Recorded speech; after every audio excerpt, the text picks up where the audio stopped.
പുറത്തേക്ക് വരണം നിന്നോട് പറഞ്ഞിട്ടില്ലായിരുന്നോ?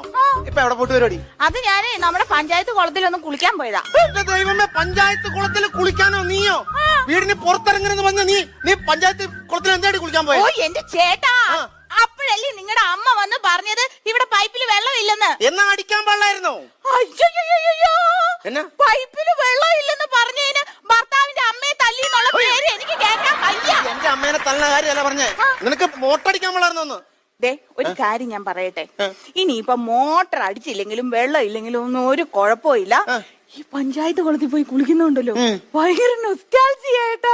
നിനക്ക് എനിക്കറിയാം, നിനക്ക് നൊക്ലാച്ചിയൊക്കെ ഉള്ള ആളാന്നുള്ളവരും. ഒരു കാര്യം ഞാൻ പറഞ്ഞേക്കാം, ഇനി നീ പഞ്ചായത്ത് കുളത്തിൽ കുളിക്കാൻ പോയാ ഞാൻ ഊളി ഇട്ട് വന്നതിന് കാച്ചുകുത്തിയാൻ കുത്തിക്കുന്നു. മനസ്സിലായിട്ട് നീ പോയി നീ നൊസ്റ്റാൾജിയ. നൊക്ലാച്ചിയ എനിക്കെല്ലാം മനസ്സിലാവുന്നുണ്ട്. എനിക്ക് സൗന്ദര്യമില്ല, നിനക്ക് നൊക്ലാച്ചിയ. ഒപ്പം നീ കേട്ടോ.